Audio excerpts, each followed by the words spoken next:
Welcome to the Cedar and Porch Real Estate Investment Podcast. I'm the host, Shona Lepis. Follow along as we unpack and demystify real estate investment strategies through expert interviews and personal experience. From how to find off-market deals to creative financing to long-term and mid-term rentals. Our goal is to educate and inspire others to gain financial freedom and generational wealth through real estate investing. I'm super excited to have John Robinson on from John Buys Houses. He's a true go-giver and a super active member of the Portland real estate community. He started the PDX REI group, a free monthly meetup that provides a ton of value and inspiration with guest speakers and great networking. I recently had the opportunity to speak at that midterm rentals. It was super fun. So if you're in the Portland area, it's definitely worth checking out. So John, I'd love to hear about your entrepreneurial journey from contractor and how you and your wife transformed your family's construction company into a thriving real estate investing business specializing in creative deal structuring. Awesome. Well, thanks for having me, Shona. And I definitely want to say if anybody has a chance to check out Shona's midterm rental course, they absolutely should. After Shona came and after you actually spoke at our meetup, I went out and I purchased it, and my 17-year-old daughter and I are actually going through the course modules right now. So we're having a blast. In fact, I just told her this morning, I said, hey, I'm going to be talking to Shona today, and I want to be able to give her a good report. So you better make sure you're keeping up with those modules. So thank you for providing that course, and thank you for providing the opportunity to sit down and chat for a few minutes. I definitely am, like, I think I might have mentioned, like, kind of a serial entrepreneur. So I've been, whether I didn't even know I was an entrepreneur for a long time. I guess I was just kind of a handyman construction guy, have truck, have tools, will work. And, that's pretty much how I paid my bills most of my life. And kind of over the years, realizing that there's better ways to do things, learning more about actual business structure and real estate, and just kind of stumbling into the world of real estate has opened my mind up to what it means to be an entrepreneur and what it means to be in real estate, and so I'm super happy to be here this morning. Thanks for having me on. Yeah.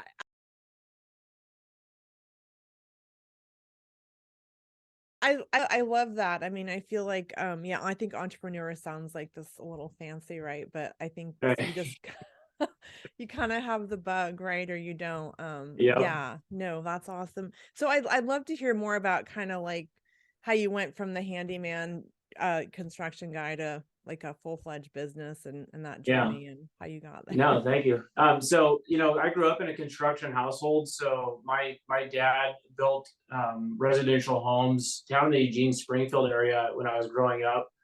And in 2000, my entire family moved to Alaska. And we got to Alaska, and my dad actually began doing some projects. There was a lady who, her and her husband had developed a bunch of residential lots. They were building out a subdivision in phases, spec homes. And a spec home being a speculative sale, it wasn't a pre-sold house. It was a speculative build. You build it and then hope someone will come buy it. Well, they had finished out the phase one, and then her husband passed away. So this lady had all these basically developed lots, and my dad worked out a deal with her to where we would basically come in and she would subordinate the lot to us. So she would take second position on the ownership or on the deed. We would be in first position, which would allow us to get bank financing to build the house. And so we actually built out, we didn't know it at the time. For a while, we were one of the largest builders in the Fairbanks, Alaska area. We just were, local mom and pop business. My dad and my brothers and really the whole family was involved. But so I kind of developed from just growing up in the construction industry. My wife also comes from a family of builders. Her family did kind of higher end custom home jobs in the Boise Treasure Valley area of Idaho. And so we were just kind of like, that was our thing. That's what we did. And then when 2008 happened, I was down in Florida. I was actually training for ministry and had my own handyman business, again, truck, tools, experience, know-how. And then the market shifted, of course, 2007, 2008, and I was left without work. I couldn't find a job. Then back then in the construction industry, especially down in Florida, Florida got hit exceptionally hard. And construction, there just was no work. There was nothing at all that you could do to get a job. I would literally drive up to job sites and I would tell guys, "Hey, I've got my tools. I'll go to work right now. I'll work for 2 or 3 days for free, just so you can show you I can do what I can do. I need work." Nobody was hiring. Everything was up in the air, and so we actually ended up getting into a situation where we got behind on our mortgage payments. At this time, we were in our fourth house. We'd built a new house.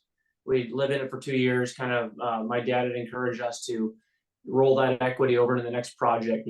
So the capital gains. If you live in it for 2 years, you can avoid, the tax whenever you sell.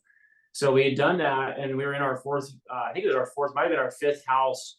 Only married for about 8 years at the time, and we basically got behind. A whole new world, right? All of a sudden, all that equity that we had was now negative. We had no equity. We went from, I think, about $85,000 of equity, which was a lot for a young couple in those days, to negative equity. I think we were about $30,000 under value in what we could sell it for.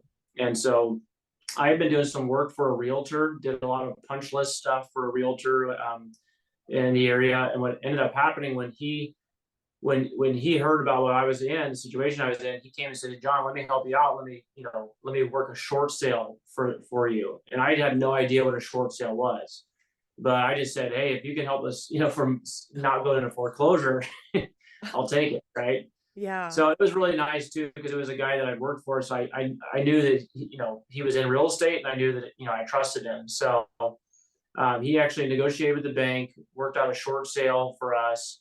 And so, I graduated from school around the same time, with a bachelor's degree in divinity and, a bunch of debt. And for the first time since we've been together, we are now in we didn't have a home, because we had been living basically in our own house since we first got married. So we are now, kind of nomadic renters, would-be renters. I didn't even know if we could get a place because our credit was all shot to pieces.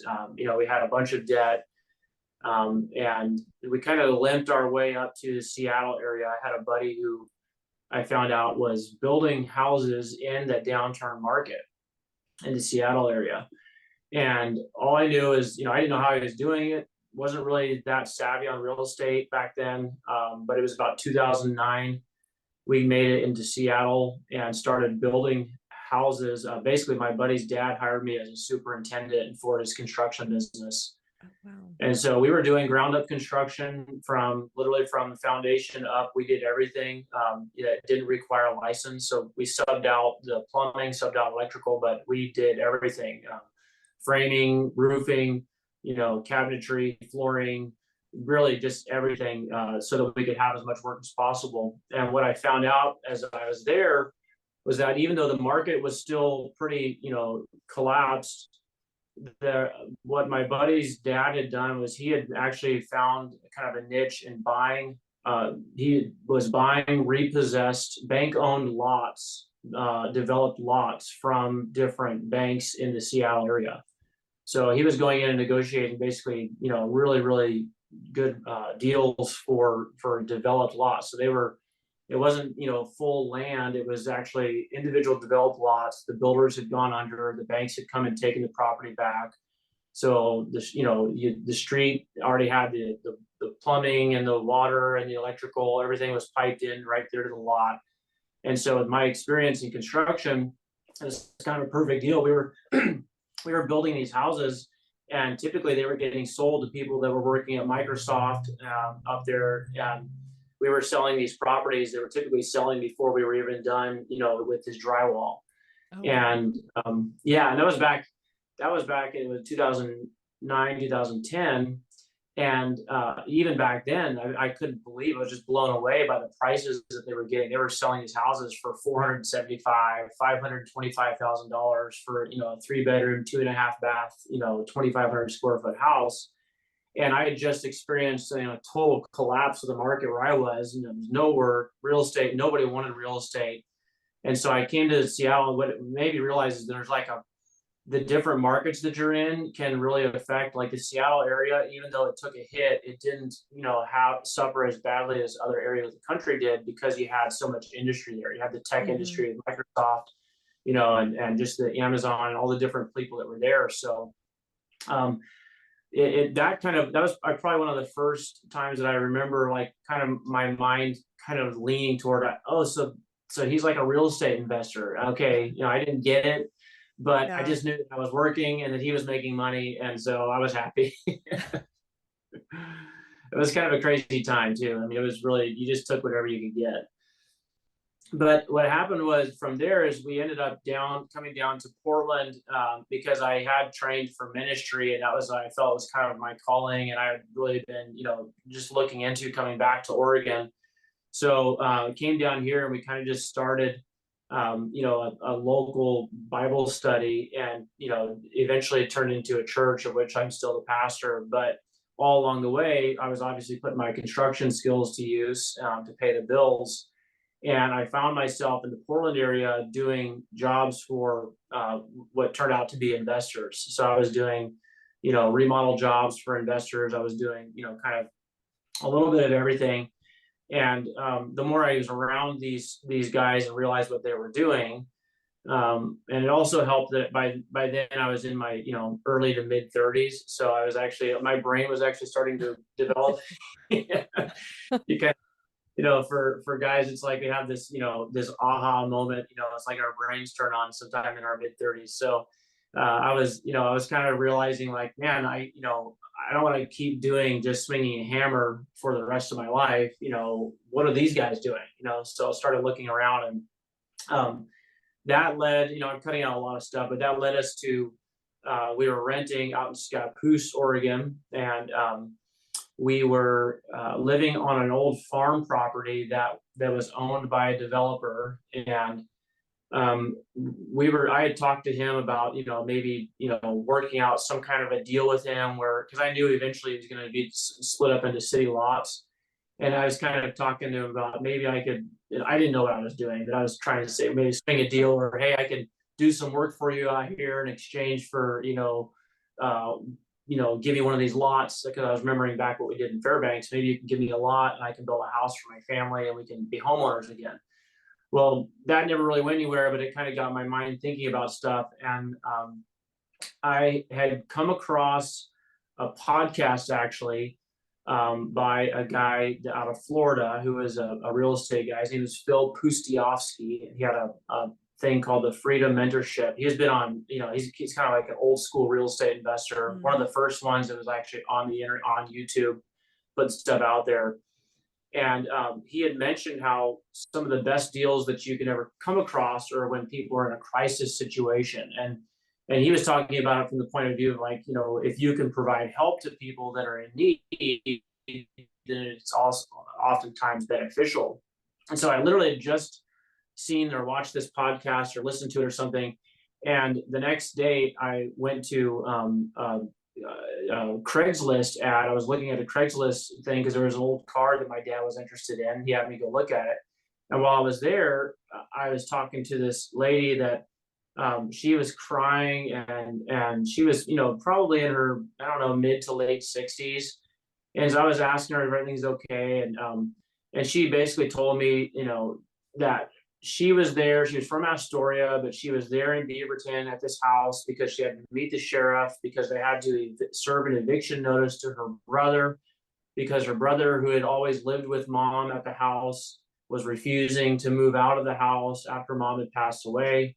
And mom had left this only thing she could leave to the 4 kids, all, in their 60s and above, was this piece of property. And so the kids were all wanting to sell it, but the brother wouldn't move out, and blah, blah, blah. And it's like my little, all of a sudden I just remember, like, this is like a crisis situation, right?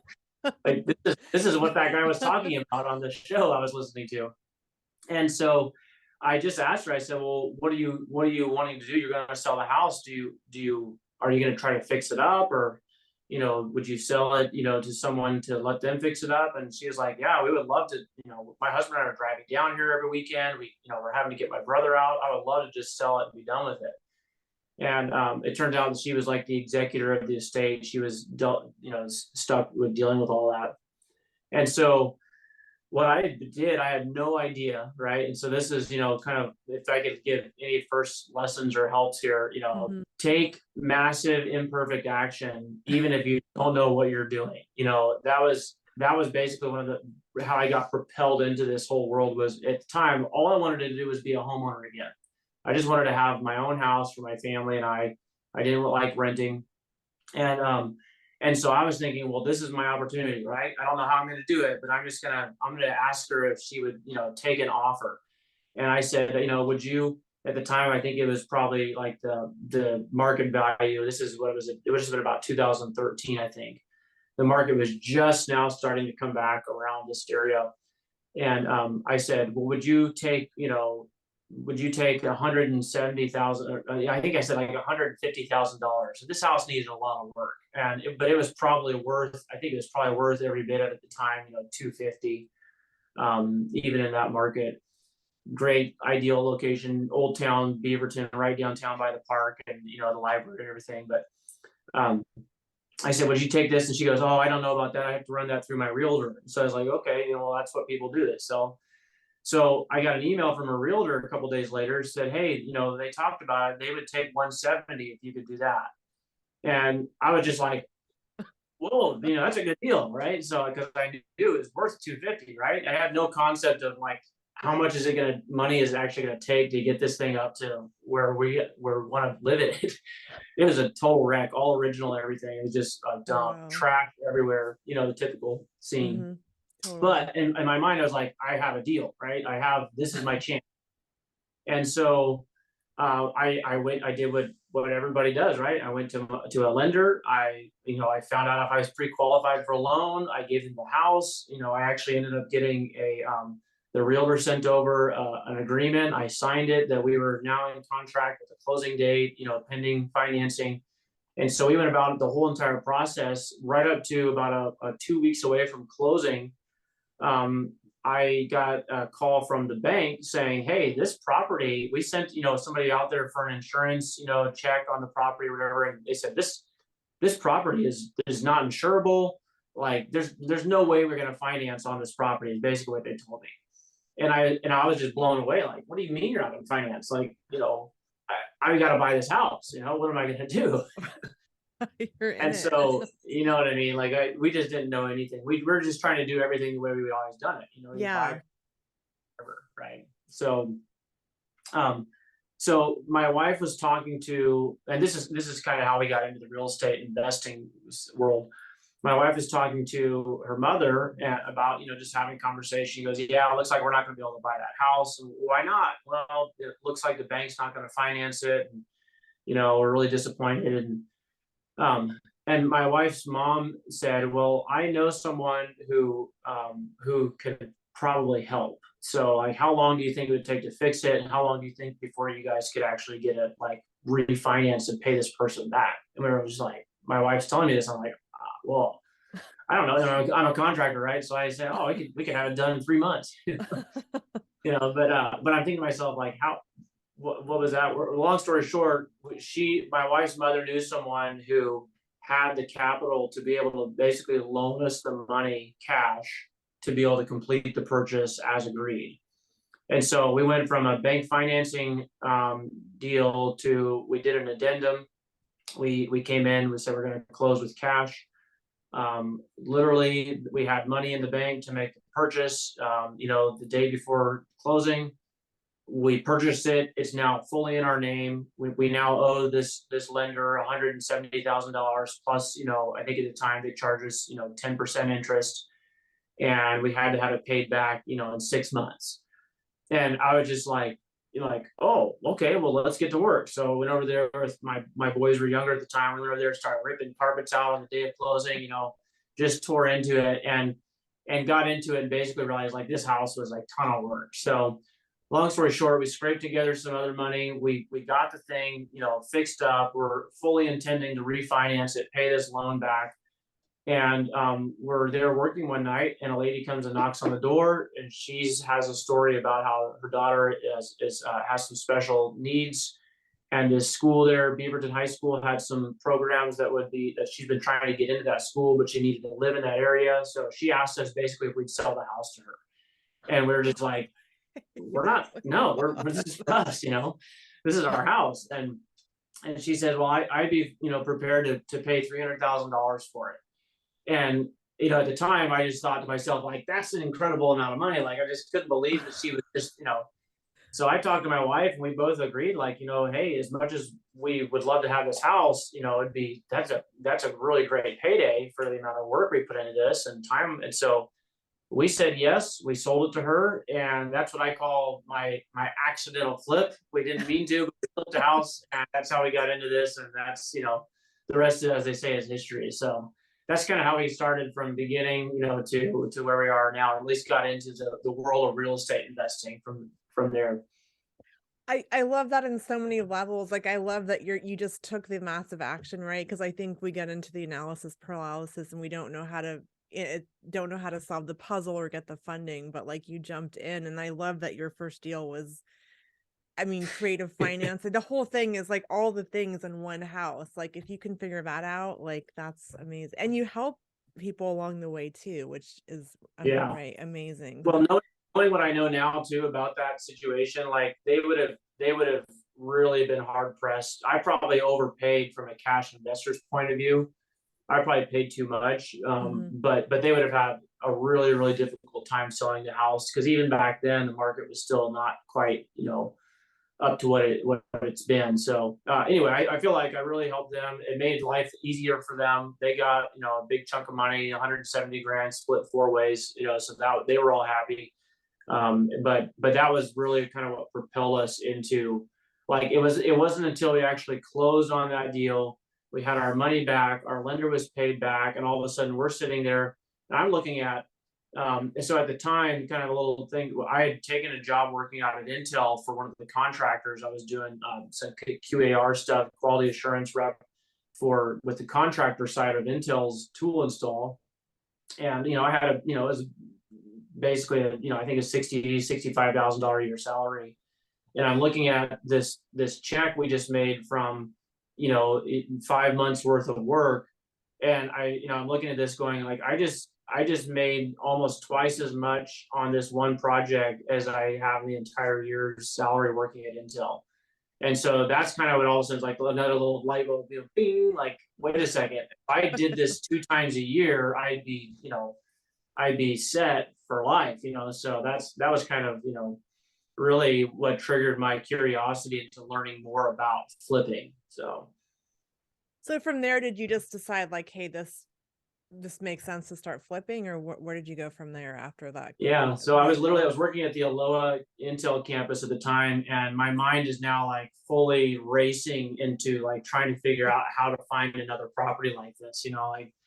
And so I was walking around the campus at lunchtime, and I looked across the street, and there's a real estate broker's office, and they had something on the sign about, foreclosure properties. So I literally walked across TV Highway, went in their front office and said, I want to talk to somebody about foreclosures. So again, taking massive action, right? I had no idea, what I was even asking, but I just thought, well, foreclosures, that's, there's a crisis situation, right? I know what that was like because I almost went into foreclosure.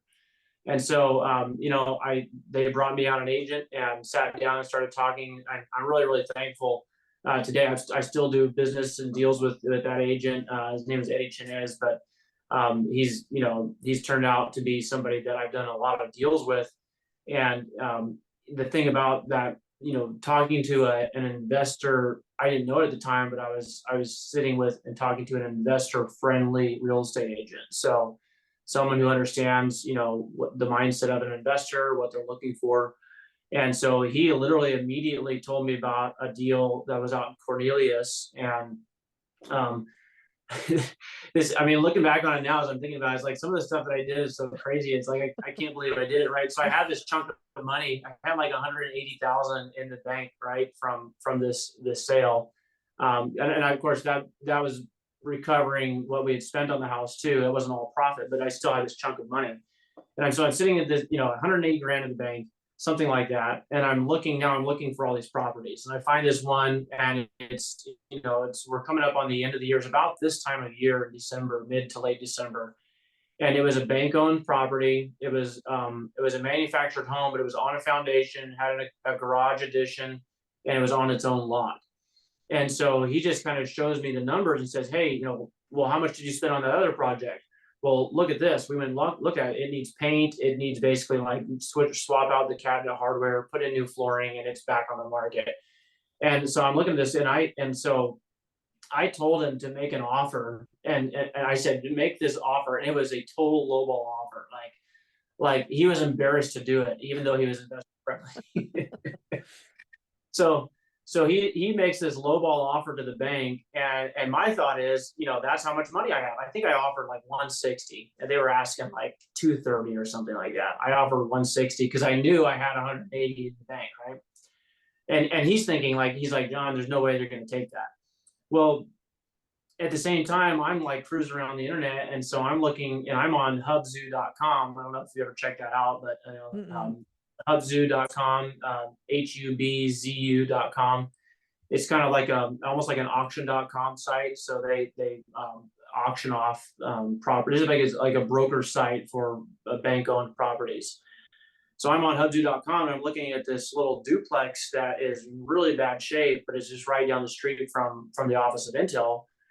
And so I go there and look at it one day, and walk around, look in the windows. I'm like, oh, I can fix this, And so I go back to my office at Intel, and I click on the little thing, and I make a bid on the duplex on their auction. It's like it's got 2 days left, and so lo and behold, I'm the winning bidder for that property, and the bank owned property in Cornelius accepts my offer at the same time.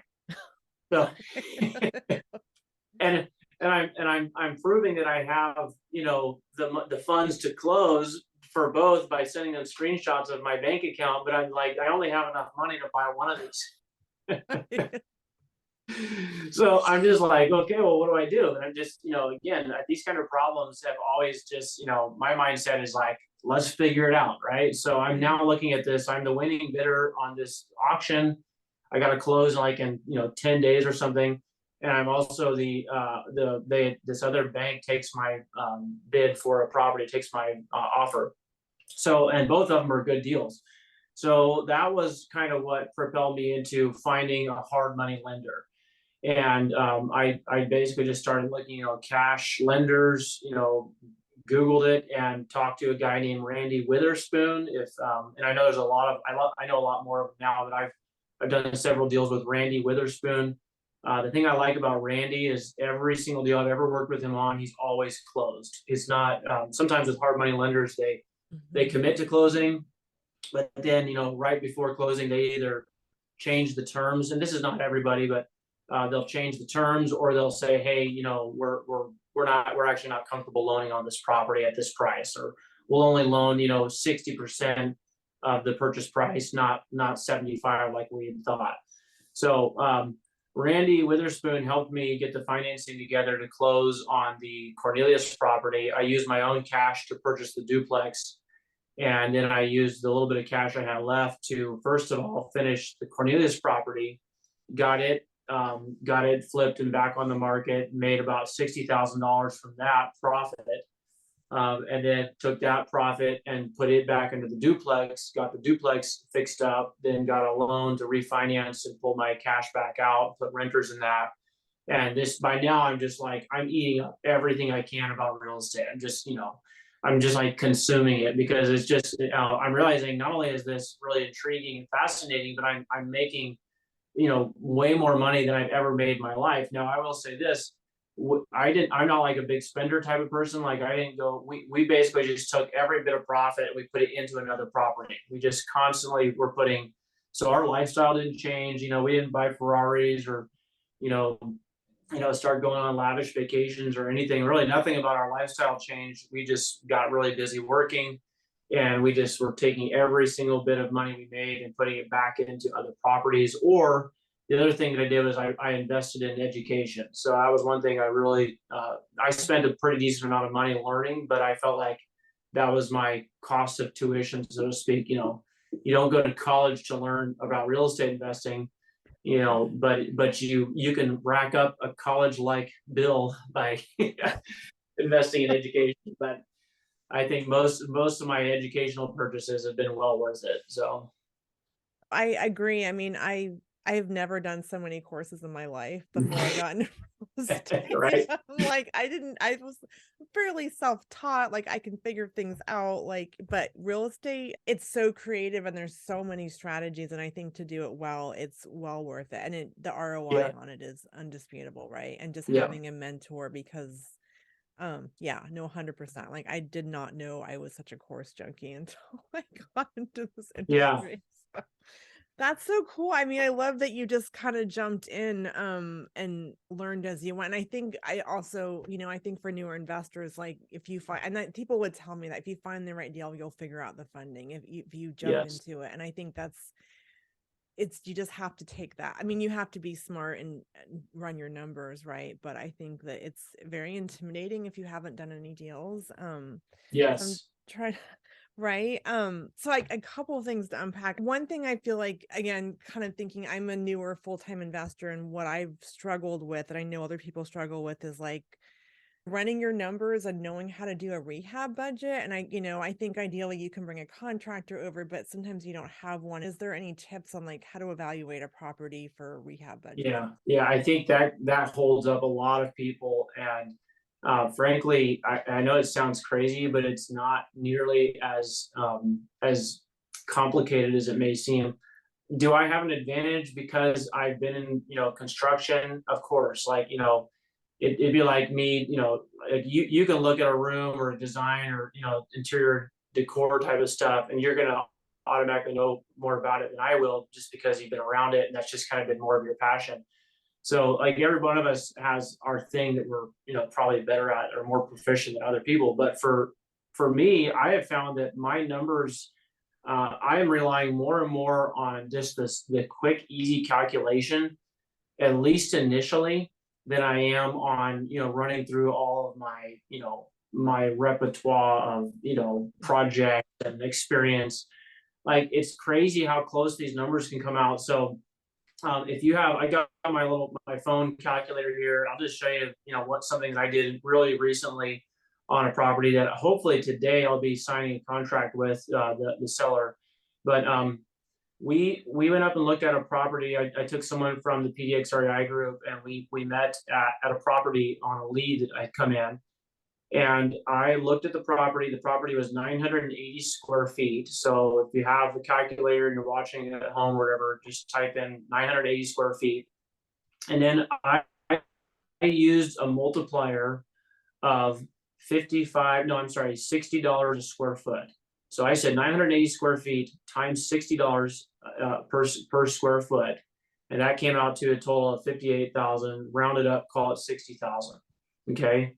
But the point is, at that $60 a square foot price, that's what I figured is for the total upstairs on that property, which it is sitting on a cellar. So in this case, I actually did another multiplier for some work downstairs.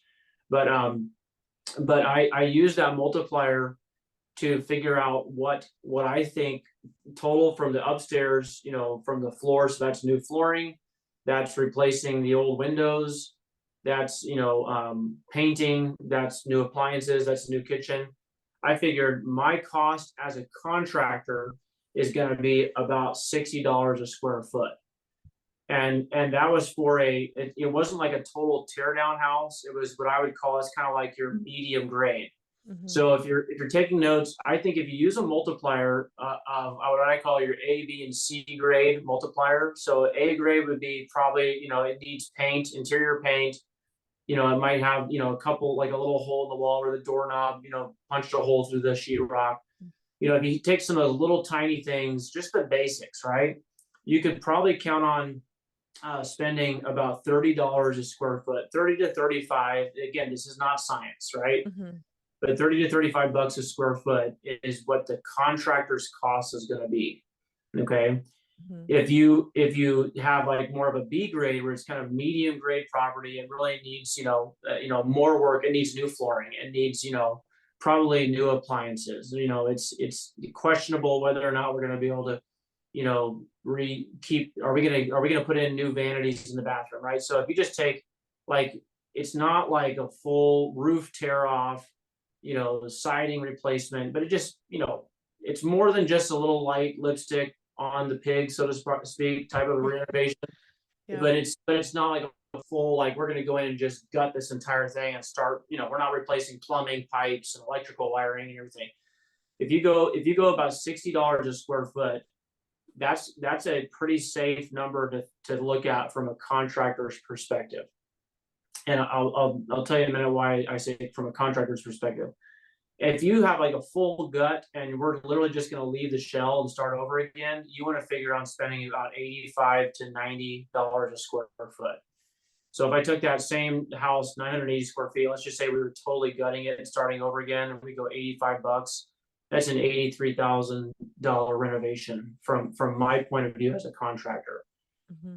So the reason I say from a contractor's point of view is because, remember, depending on which contractor you hire, they're going to have different ways of charging or making a profit. So in other words, if I'm doing this, then I just know those are my costs, right? Now, if I somehow or another am able to come in under that budget, well, then good for me. Maybe I'm able to, as a contractor, maybe I'm able to reuse some paint from another project that I've been keeping in storage. Mm-hmm. And so I'm not going to have to spend that X amount of money. So I can start whittling down that budget and trying to make more money as a contractor on that bid. But the point is, from a homeowner or from an investor's point of view, from kind of the person who's going to pay the contractor, if you figure, 35, 50 to 55 to 60, 85 to 90, those three price points are going to be really, really close to what you would expect a contractor is going to have to charge. So like if I'm doing this as a contractor and I'm going to charge or I know it's going to cost $83,000, most contractors are going to want to try to make at least 15 to 20% profit from a general contractor's point of view. Mm-hmm. So if you figure on the high side, 20% profit, there's a $16,600 profit on that $83,000 bid. Mm-hmm. So we add in that $83,000, there's, total cost is coming in $99,000, right? So that contractor might charge $100,000 for the remodel, but he's going to make $16,000 of profit. It's going to cost him about $83,000 to do it, and that's how a lot of these numbers work. Now, I completely understand. There's people that will argue with that's not the way we do it. Blah blah blah. I get it. I'm just saying, I like to be able to walk into that house and with my phone in hand and knowing those three numbers, I like to be able to look at this house and say, I'm gonna spend $83,000 getting this property up to snuff. Okay, or I'm going to spend $60,000. And where did I get that number? I got it based off of just those three multipliers. 35, you can say 55, just keep it easy. 35, 55, 85, right? But those are numbers that I use, and I have done this enough times now where I can say this. I have seen my actual numbers after the project is complete. See my numbers come in, and I'm usually within $5,000 to $10,000, give or take. So those numbers are very, very close. And if you keep that in mind, just use that as your multiplier, you can walk into any project or any property, or even you don't have to walk into it, right? Just, you're talking to the seller. Hey, what's the condition of the home? Would you say it's an A, B, or C grade? A grade meaning it needs some paint. B grade needs to be pretty much fully updated, needs new flooring, needs new paint, probably new cabinets in the bathrooms. Or is it C grade? Is it like this place really, needs to be kind of gutted? Most people will be pretty honest. They're, whatever they say, you can figure it's a little worse than that. Mm-hmm. Buyers are liars and sellers are worse, right? Is the saying, but you can go on the phone. If I'm looking at Zillow and I've got this property pulled in front of me and I know it's 1,200 square feet and it's a 1,200 square foot house, and I know that they're telling me it basically needs paint, and maybe I even have some Zillow pictures from, previous listing or from a rental, and I can see, yeah, it's not in bad shape. It needs to be painted. Well, I just plug in that $35 a square foot. I know that's a $42,000, bill to Mhm. get that thing up to snuff. And so those are the numbers that I use. And then if I'm going to actually put together like an actual written offer, and we're really going to close on this thing, we built up the rapport. They want to work with me. Now I'll give myself that 10-day inspection period to bring in my subcontractors, to bring in, anybody that I need. I need to get an actual precise dollar amount. And I might find out that, boy, after I had everybody look at it and they pointed this out, or I went in there and did the inspection, and we found out that, we've got all the floor joists around the toilet are all rotted out because it's been leaking for 5 years, right? That's going to be an additional cost. So now I'm going to start getting specific numbers based on, and adding it to my $35 square foot multiplier. Does that make sense? That simplified a pain point that it's so, because I think the way I was approaching is like, okay, a kitchen is this, and then I'm getting into like how much countertops, and it just gets, that's so Yeah. great. It's so simple. You'll find, I mean, if you do, I don't even know if you have some projects that you've kept track on it, which, we're all like, some people are really, really good at that stuff. Other people, not so much. I'm probably one of the not so much people, but if you can go through a project and actually really keep tight records on Mhm. everything you spent on it, renovation wise, and then you go back and actually compare it to just using the multiplier, you'll find that the numbers are really close. I mean, they're definitely close enough to be able to figure out what you should kind of be counting on as a budget. And if you're worried about it, then just add another 10-15% on top of that, because you're always going to go over budget, right? That's the number one rule. Yeah. But Always. I've done enough, staging. We've only staged a couple of short-term rental houses, but I know, like, if my wife is kind of helping with this, but if we know we're going to be staging a 3-bedroom, 2-bath, 1,500 square foot house, we know, like, if we're going to Costco and we're using, like, we're buying everything brand new, right? We know we're going to spend probably $15,000 to $20,000. You know what I mean? Mhm. That's again for the way we like to stage it. But we've done enough of these to know, like, if it's this size house, it's gonna cost anywhere from 15 to 20 grand. And so, someone else will come in. I know whenever you gave your presentation, like, you're finding a little stuff here, and kind of, you got, you're kind of piecemealing all together. We're more like, let's just go in and we're going to spend 2 days at Costco and IKEA, and we're going to get everything in one shot, put it all in the credit card, right?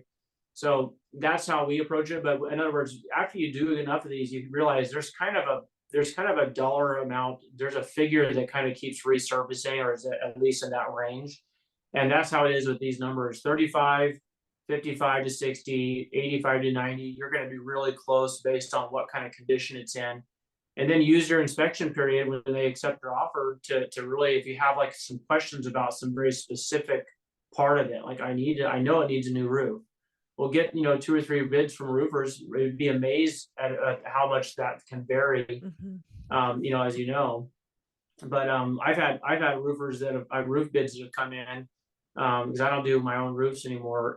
But I've had roof bids come in anywhere from $20,000 down to $8,000 for the same roof, same house, same product. And depending on how hungry a contractor is out there, and maybe he's just got trying to fill a gap to keep his crews busy. I think that's something that people forget about construction is, a contractor has, 5 to 10 guys working for him, and they're doing a good job. He wants to keep them busy. So sometimes they'll take the lowest bid. Doesn't always mean that it's going to be poor quality work. It might just be that they're trying to plug a gap or fill something in, and they're just going to take this job just to keep their crews busy, so that they can, bridge the gap from this good paying job to the next good paying job. We're going to use this one in between as a filler. We'll bid it low just to keep everybody busy, that kind of thing. So, but that's kind of getting into some of the weeds of, the contractor stuff from an investor point of view, or from someone who's new starting out, or even someone who's got a lot of experience. I think those 3 price points, A, B, and C grade price points, will get you at least close enough to where you can feel comfortable knowing what your budget should be, and then add a little extra on there if you're if you feel like it needs more. So That's really helpful. I think it's something that, especially when you're new, you get really caught up because that really affects your margin, right? If you underestimate, huge. you could not make any, it's a profitless flip or it's negative, Yep. right? So that really segues into my next, what I think pain point is like when you're making an offer, right? You're looking at the after repair value and your budget. So do you have like a formula that's similar to that when you're making offers on a house that you're going to flip or wholesale? Yeah, I'm probably not a formula guy as much as some people are, and that is because probably because after several years of doing this, I've realized that your numbers very rarely work out as far as the overall. It's kind of like ARV is speculative. Mm-hmm. I just finished one. I should have finished it in August. I mean in July, but I actually didn't end up getting it really finished until September. Well, the difference of the ARV from July or June, July to September. At one point, I was at 600,000. I ended up selling for 530. So we had a $70,000 difference, and that was for a finished product on the market. With a realtor. I mean that. So it just goes to show you some of these things can be really speculative. I think for me, when I'm looking at a flip project, um, I have first of all, I've changed my personal. I've done enough flips and projects out away from home that I've kind of this beginning of this year. So I finished up a project out in Cascade Locks right at the end of last year for another investor. Actually, I wholesaled it to him, and then he hired me to basically do the construction part of the project.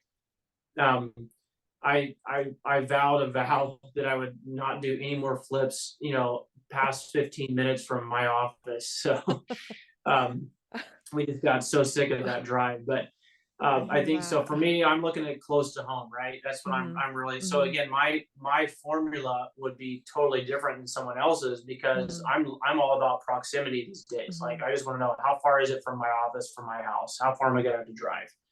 And then with gas prices doing what they did, I'm really glad I kind of put that into action because at the same time I had the one going in Cascade Locks, I had another one going on up in Klatskanai. So I was literally, an hour and 15 minutes, south or east on to Cascade Locks, and then at the same time going an hour and 15 minutes the opposite direction up north, and it just, it burned me out bad. So, but I look at it and say if I can personally, after I'm all said and done, if I can make 15%, I'm going to be pretty happy. And I say 15%, I mean 15% of the ARV.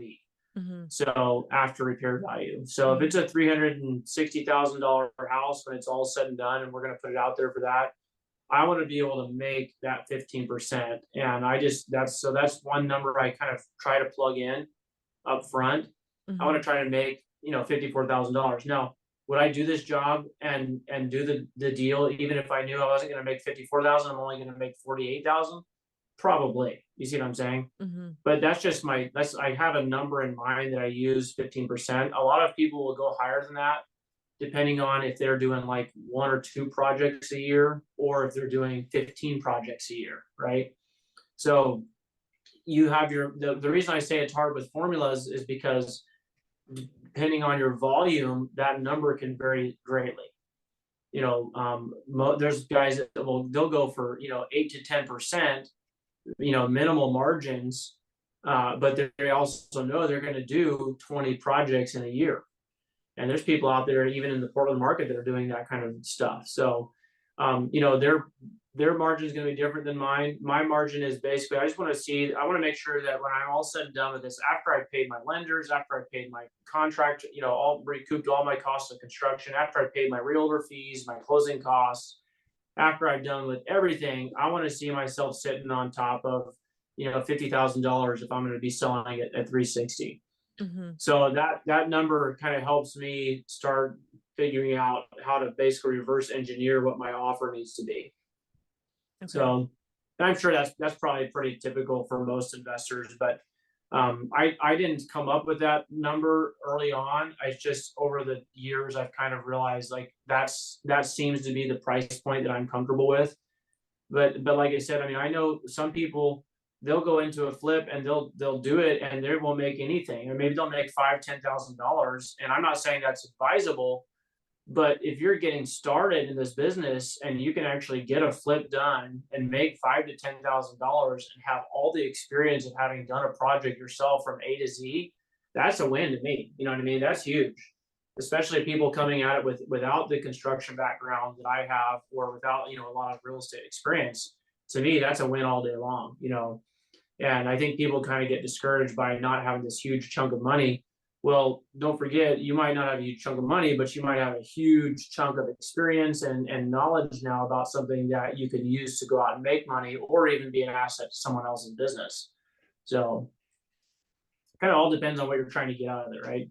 Yeah, for sure. And I know that like hard money lenders, they want you to have that experience under your belt. The Yep. interest rates are going to be higher because you're way riskier, right? If you've never done a flip, you Yep. can really could screw it up, or who knows, right? Well, you think about it too, sometimes you'll see these posts from some of the the new investors. I see them sometimes in the PDX REI group, and they're like, hey, it's our first flip, right? We're going to market, and they have the before and after picture, and it's like, man, that's awesome. You guys did it. Look at here's what it was before. I now have proof. This is what it was like when I bought it. This is what I'm selling, and so it gives you credibility. It gives you the hey, I did this, and so there's more to this than just the money in the bank. And I really want to encourage people, if you're getting into this and starting out, it's not always about the big payday. It might really be a lot about the experience and the cost of the experience, and what if you can break even or make a little bit of money and you're able to do it. I mean, most people, they're never even going to get past HGTV, right? So and now here you're like, I flipped a house, you know what I mean? Look at this. And we even made enough money to go out and buy a nice steak dinner and have Christmas money. So you know what I mean? It's like, it just all depends on what you're trying to get out of it. True, there's so many intangibles, and there is a magic when you can take a house and you're improving the neighborhood, you help someone out, and it is not for the faint of heart. Like, I love it. No. But man, sometimes I'm like, what am I doing? It's just like when you find out there's actually no sewer line, you need to put a sewer in, and the septic didn't work. Those kind of things. Yep. Like, there's remediation for that. And it's like, those are the kind of things that just make you go, like, either your reaction is either I'm never doing this again, which I have certainly felt that way on some projects. Mm-hmm. But if you can get past that, then the reaction eventually is like, I'm never going to buy a house again without doing a sewer scope inspection. You know what I mean? It's the cost of learning, right? It's just one of those things that, it depends on what you're into it for. If you're just like, well, I'm going to dabble, I want to dip my toe in it. I mean, I would tell people, if you're going to dip your toe in real estate investing, don't get into flipping. Flipping is like you said, not for the faint of heart. It's you got to be committed to it. It's going to be a minimum 6-month job, commitment. That's if everything goes well. Mm-hmm. Again, it can be, there's exceptions to that, but I just figure 6 months of your life, you're going to be basically waking, eating, sleeping, dreaming about this project. And there's a young guy that was actually from our church that was really kind of entrepreneurial, and he was in his early 20s, and he was just like begging me. He's like, hey, I want to get into this. And so I actually wholesaled the deal to him, and I walked him through it. But man, he got about 2-3 months into it after the demo work was done, and after you're just out there every day. It's like, whew, this is not fun anymore. Right. Yeah, you can get burned out on this stuff really easily, especially if you're doing everything yourself. So it's hard. Yeah, and I think also my experience, I've done a couple of flips at this point, and finding the right contractor and their sense of urgency and my sense of urgency don't always match up. Yep. The last one, I kind of played a little bit of the GC hat. I brought my own subs in, and I could kind of play cat herder, and that was very satisfying to like move things along. Well, and that's another thing, again, talking about taking massive action or being uncomfortable, most people don't realize that they can actually GC, general contractor, they can be the overall general contractor on the project and just find those different subs. And as a tip to folks, that might be thinking about doing that, always try to get at least 3 different price points, 3 different bids, even if it's just a text message bid, but at least get some kind of an idea of what the price point's going to be from 3 different contractors. And then also, have those conversations that you may not feel comfortable having, have them up front, right? It's better to have an upfront conversation than it is to have it after you're disappointed with the schedule or the timeline or the product, the quality product. I just had one, and I've been in this for my entire life, and I just had a project I'm working on setting up as a short-term rental. And, I had the painters come in and they gave me a really good price, and it was for 3 projects. And I got through the first one and they did. And I'm like, I'm not using these guys again. They're horrible. There's overspray on everything. They didn't mask off well. But at the same time, I'm sitting there going, I can't be upset at them. I did not I did not qualify what kind of product that I was really hoping to get out of this, their work. Like, they basically came in, they blasted, they're moving on to the next one. I was the one who didn't set the expectation up front, and so you learn after a while, like, the upfront expectations are super important. And so I'm not going to go chasing after this guy and get him to scrape up every little drop of paint whenever I didn't, no. Should he do a better job? Yes. Will I use him again? No. But I'm not going to be mad at anybody, because it's like, well, I didn't set an upfront expectation. So, and really think about this: when you don't set upfront expectations, you are setting up upfront expectations. you're setting up an expectation of, whatever, just get it done. Yeah. Some projects that works, other projects that doesn't work. So you just have to kind of learn, how to do that up front. No, for sure. And I found too that when you are flipping, at least in my experience, there's a much higher standard held to flippers versus a home seller. Like, if you're flipping a property, you cannot have anything amiss. Nope. Anything. Nope. Yeah, and we really shouldn't too. I mean, we're trying to offer, something out there that's going to be a finished product for somebody, and we're going to, potentially, hopefully make, a decent amount of money on it. I don't advocate, and I don't like the fact that there are flippers who just try to cut every corner they can, and just to maximize their profit and minimize their expense. I don't think that's a good reflection on what kind of service we can and value we can provide. Mm-hmm. But I do know that that's actually fairly predominant in this industry. And so we're trying to do things differently, try to be the different type of person that's doing this work. But again, if you're going to be that, then you have to set those expectations up front, or we have to be willing to go back and pay to have a job done twice to meet our expectations. So I think, again, all that is part of the learning, right? It's as you do more of these projects, you kind of learn what to say up front, and how to talk to my subcontractors, what kind of questions to ask them. So you say you can get this thing done in 2 weeks. Now, does that mean 2 weeks from today it'll be done? Or does that mean the total amount of time that you will spend working on this project is 2 weeks, spread out over the next month and a half? You see what I mean? Yeah, right. Very good point. Right. So that's, you learn those things by just being in this and realizing, he said it was going to be 2 weeks, but it's been a month and a half. And the guy's like, well, I didn't say I was going to be done in 2 weeks. I just said it would take me 2 weeks to get it done. I got other projects to do too. Don't you know that? So that, and he's thinking one thing, and I understand this because I, as a contractor, as a subcontractor, I learned, we're all seeing things from our perspective, right? Mm-hmm. And so try to think about, like, how is he going to look at this, or how is this subcontractor going to be looking at this? And when they say this, do they mean what I think it means? And it's totally fine to ask those questions. And if you find a subcontractor or a carpenter or somebody that doesn't like you asking questions, well, again, now you probably know this isn't something I really want to work with.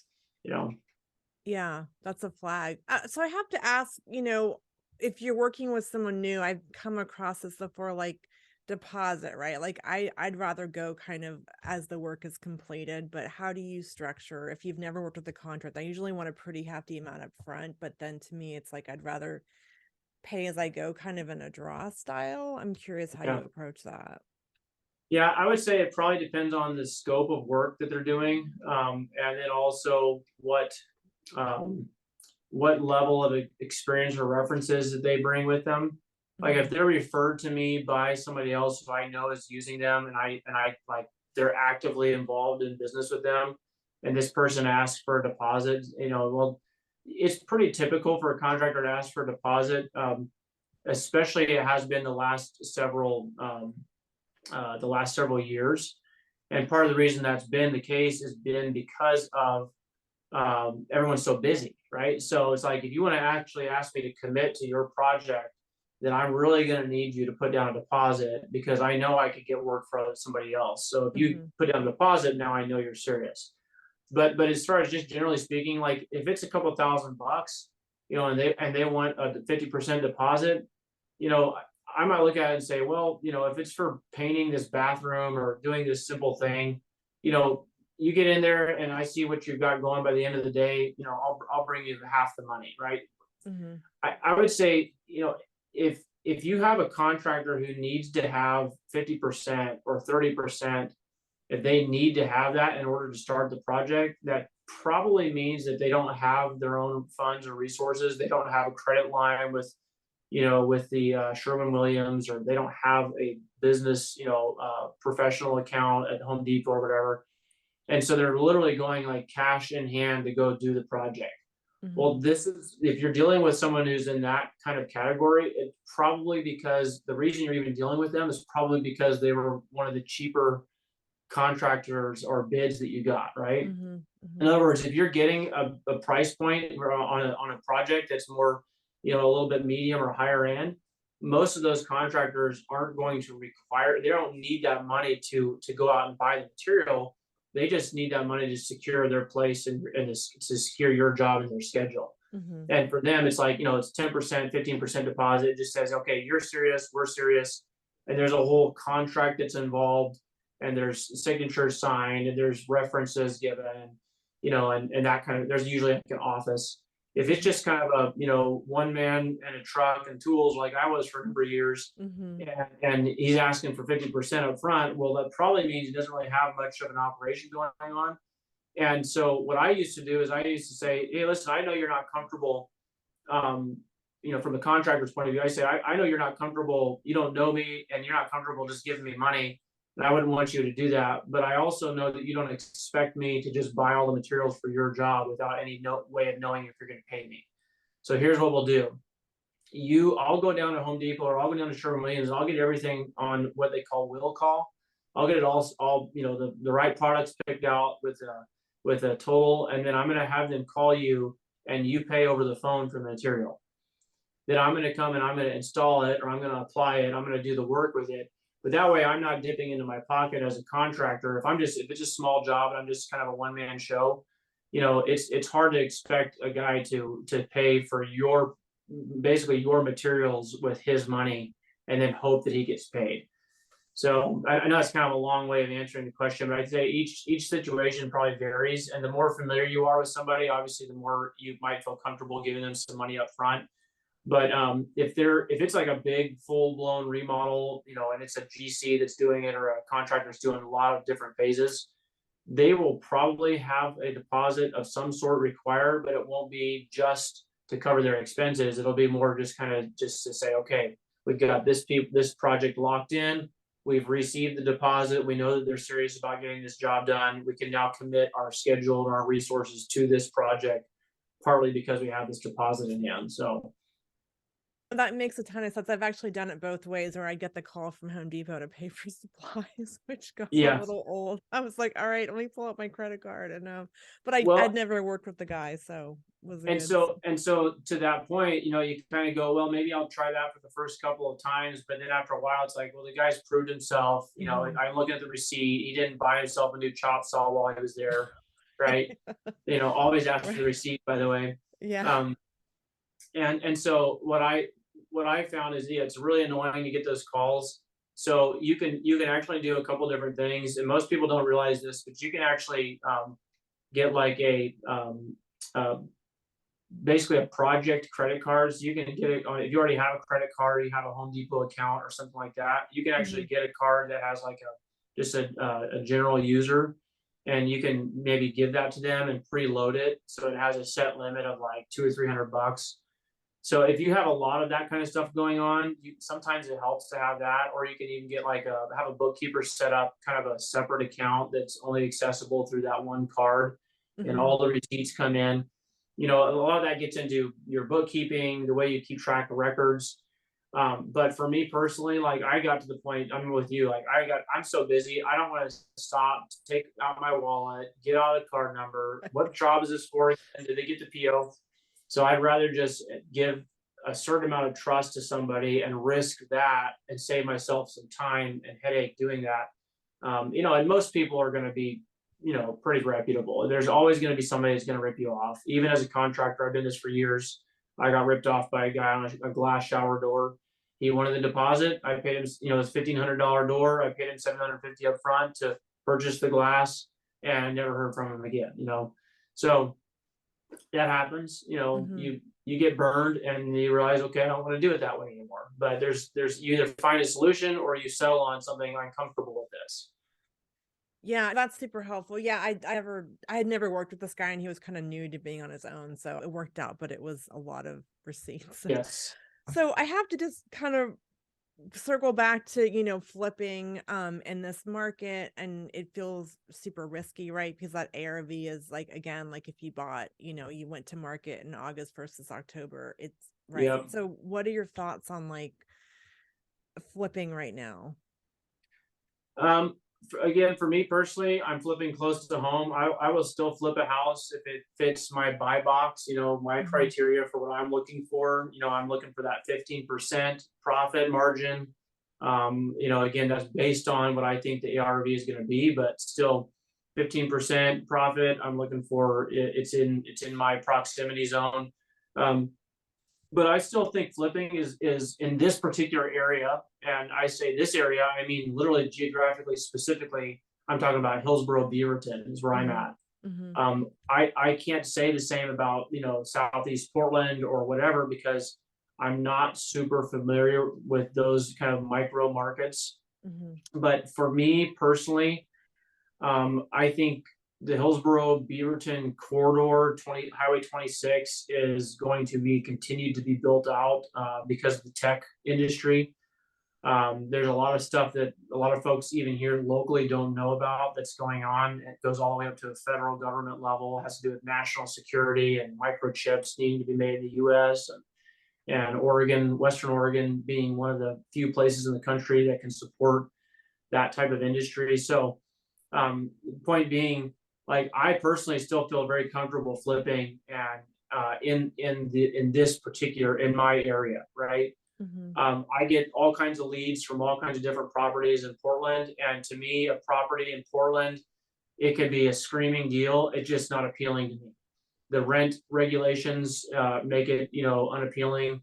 Some of the political stuff makes it unappealing, just for a multiplicity of reasons. I personally, now it may be fantastic for someone else. Just for me personally, I'm not, I don't care if it's $100,000 property. I'm not going to flip it. It's just because I don't want to drive down there. I don't want to deal with it.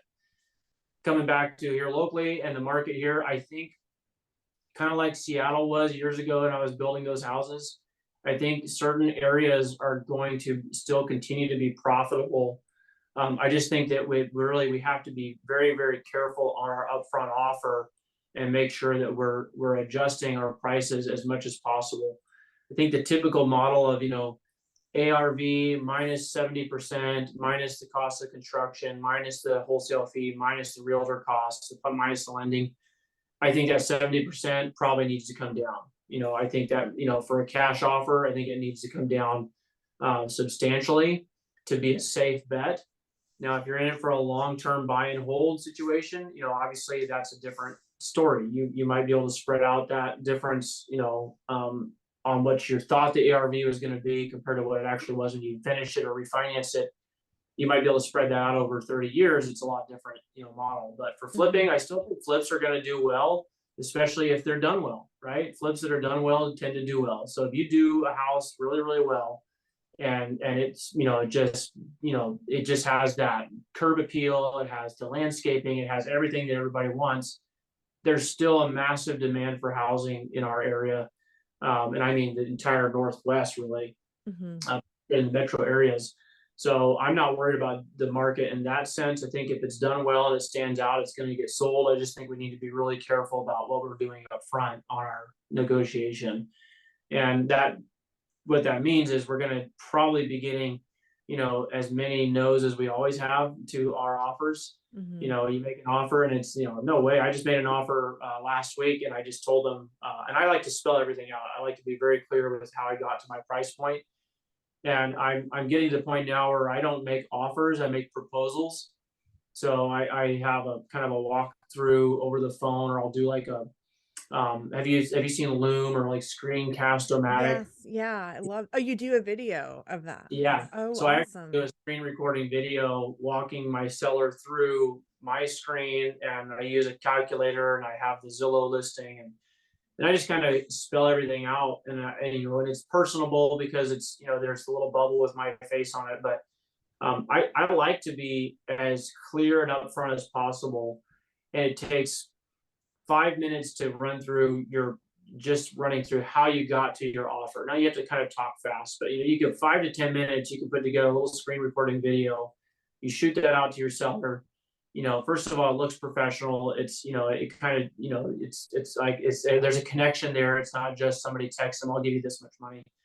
So but you might save yourself a ton of time putting together this full, written up contract, docu-signing it, sending it over.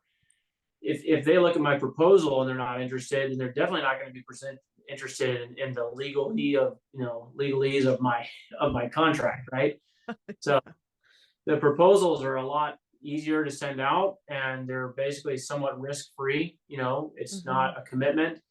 Yeah, but at least it tells me what the response is going to be, and I spell it out as clearly as possible. So I'm totally fine with sending out proposals, and it's a little bit easier to do that, honestly, on a kind of a video recording. It's easier to kind of pitch your number to your seller than it is to actually do it in person with them, asking questions back. Not that I'm afraid of having these conversations. It's just that I want to kind of move on to the next thing as quickly as possible.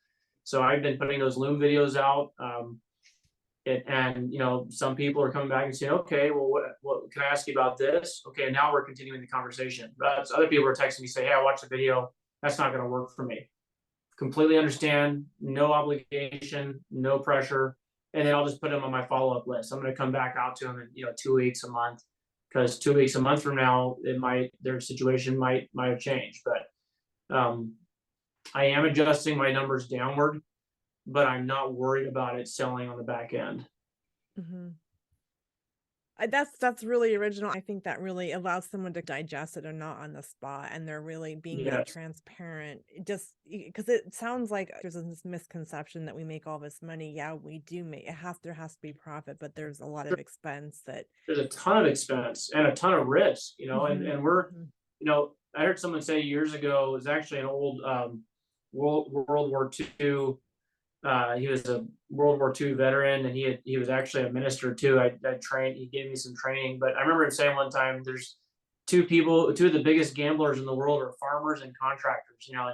Because you're spending all this money farming and you're putting the seed in the ground, you hope to get a crop and hope it doesn't get wiped out by whatever. And then contractors, a lot, especially speculative, and that fits the model of flipper too. Mm-hmm. You're doing all this work and spending all this money and taking all these huge risks in hopes of it selling at a certain price point in a certain time frame.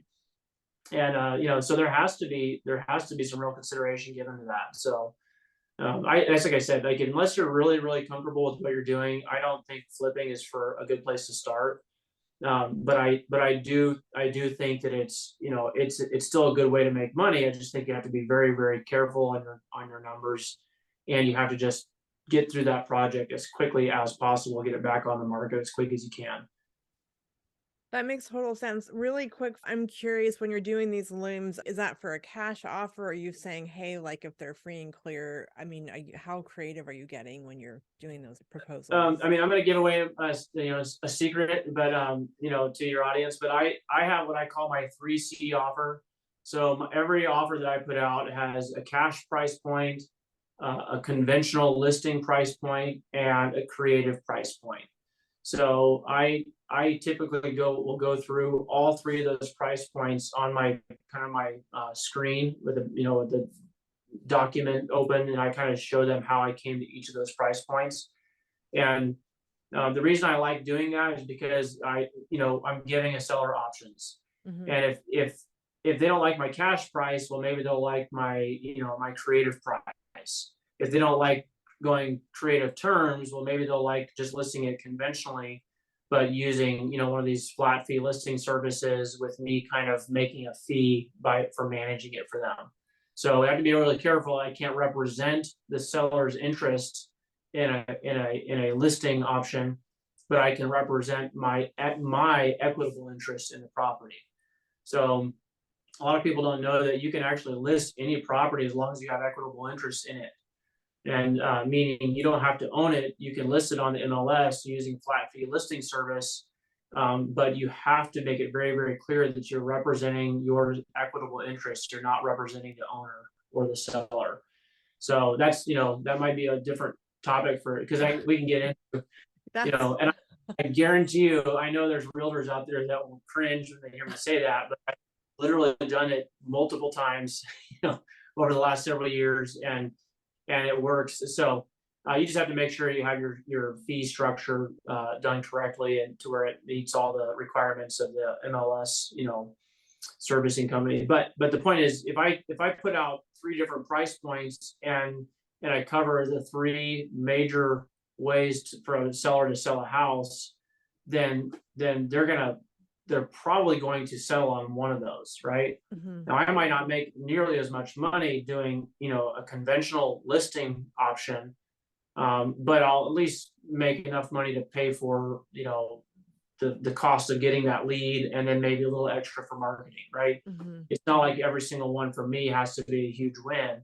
If I'm doing a flip, kind of creative option, then yeah, I want to shoot for a 15% margin. But if I'm going to do creative, I'm going to hold on to it or turn it into a short-term or a mid-term rental, or if I'm going to, just do a wraparound mortgage or something like that, lease option, then I don't have to have the same price point. So now I don't have to make the same money. Rather, I can raise my offer price to accommodate, not necessarily having to get that low cash price point that factors in all the lender's fees and the cost of construction and everything else. So that's kind of where I like to have three different options for them, at least three different options. Some people, they don't like any of the options. That's fine. Mm-hmm. But at least I'm giving them three separate price points based on three separate ways to sell the house to me. And I love that. And I think above all, you're being a resource, right? You're saying, here's your options. It's not just like, if you call a realtor, they're going to give you like your list price, right? And they might give you a price that's maybe not realistic, right? Because they want to get, a lot of realtors, they just want to get that listing. And listen, they've got their thing they're doing, and I'm not against them. I'm not opposed to them. I wish they wouldn't be opposed to us, but but I just look at it and go, if you're going to list it with an agent, and then I always ask them, is that agent guaranteeing you're going to get that price? Because pretty much every one of my options is going to be a guaranteed price point. And with the conventional, where we're going to actually list it, I'm really careful to define what I mean by guarantee. I guarantee they're going to get X amount if it sells at the price that we listed at. Mm-hmm. So, but there's a caveat with that one. But otherwise, it's my cash offer is guaranteed. My conventional offer, or my creative option, is guaranteed. My conventional offer is guaranteed with the caveat of if it sells. The thing I like about going to conventional, that's one of the ones I'm hoping to get signed today, is that I don't have any really risk or obligation other than my time invested in it and taking, doing some photography and handling showings. Other than that, I'm just looking to make a flat fee basically for a servicing fee. So, and I price it when I do something like that, I price it with a discount already built in. So I go on the market with a discount built in, and I explain that to the seller. This is why I think if we list it at this price, I think we can still just about guarantee you're going to make at least this much after all the fees and realtors and everything else comes out. So, but yeah, I like giving people options. Yeah, no, and I sometimes I'll even spell out if you were to own or carry it, the amount of interest that you make. I mean, when you Yeah, actually run those numbers, it's like you're the bank, right? You make that yeah, much. Why give that to the bank? You could, yep, you know. exactly. Um, Like I tell the same thing. I said, I'm going to pay this much money to a lender or to a bank. I'd actually rather pay that to you. So, would you rather make this money or would you rather me pay it to my lender? yeah, no, and it's just like I also I so I have to just that equitable interest, is that some kind of a contract, the equitable interest thing, or is that what is that So exactly? equitable interest, just to, from my point of view, and again, someone else could define it differently, but my point of view, equitable interest is any money or any interest that I have in the property that is mine. So if, for instance, this one that we're gonna, hopefully getting the contract signed today.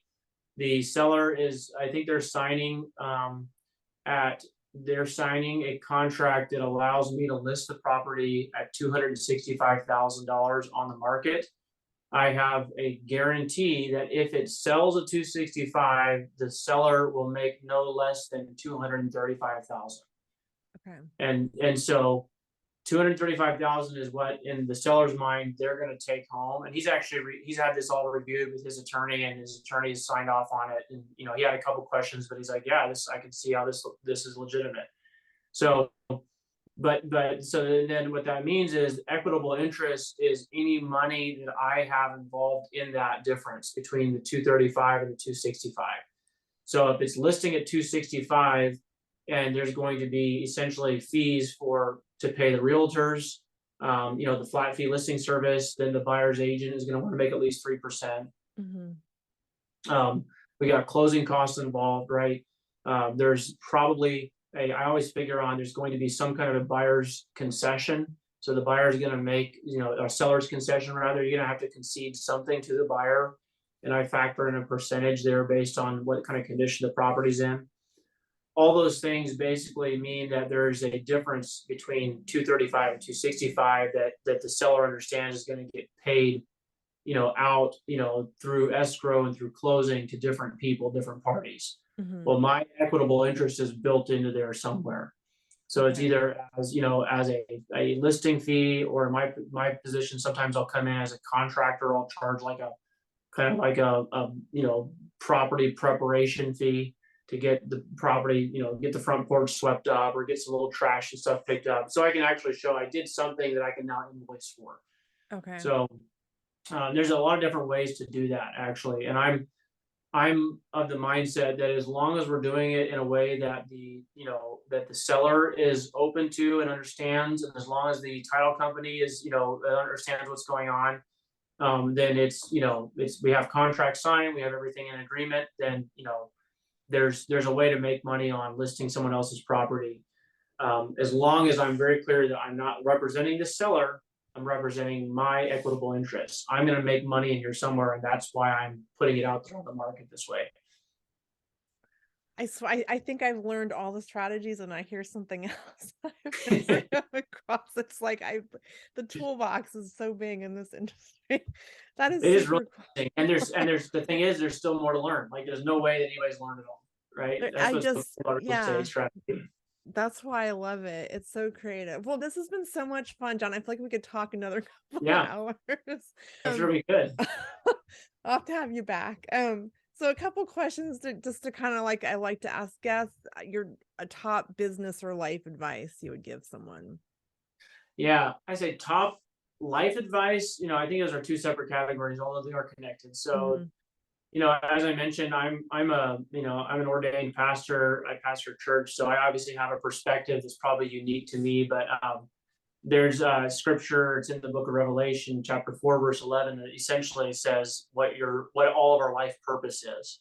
And so I'm a really big advocate of finding your life's purpose. And I say that because without having your life's purpose really clearly defined, then you can be wildly successful in business or in all kinds of different things and still never feel satisfied.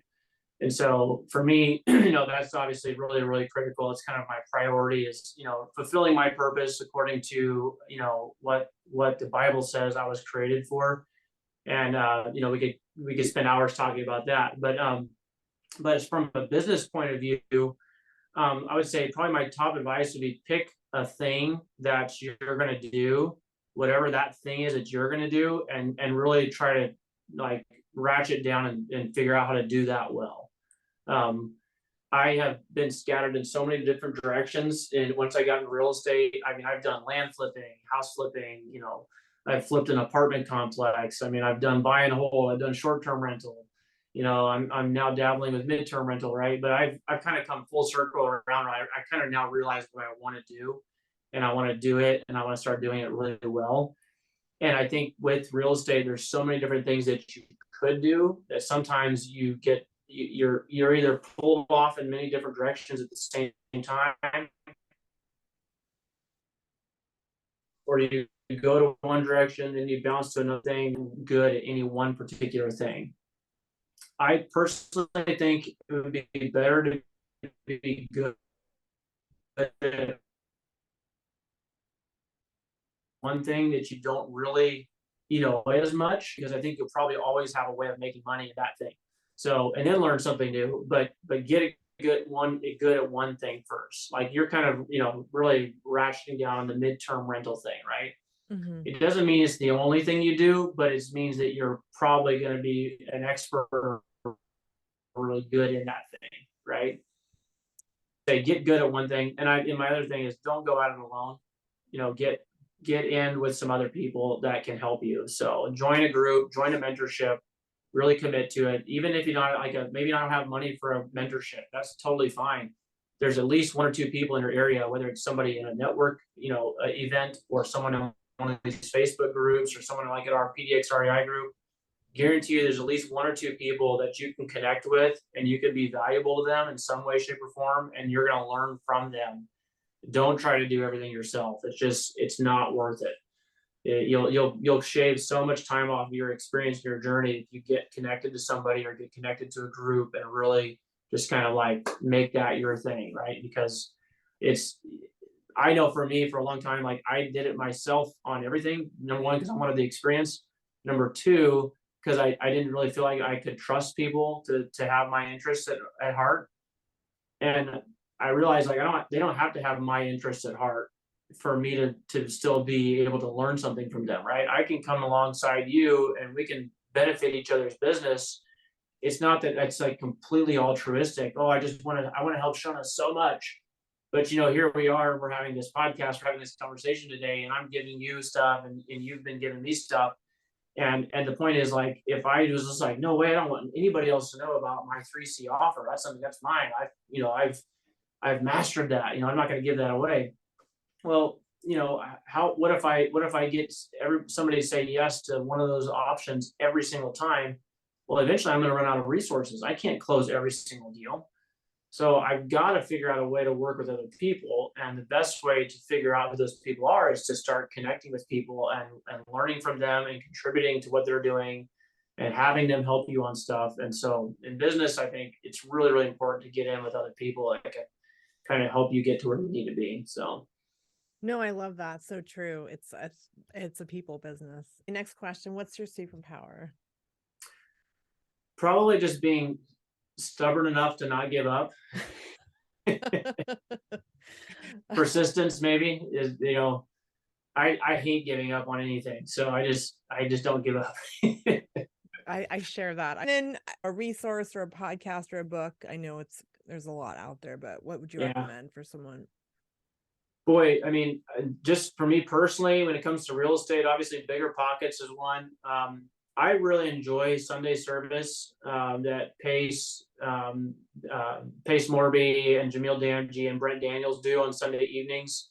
I'm not actually able to watch that all the time, but I think that's a great podcast. You have three real powerhouses in the wholesaling, flipping, creative, business.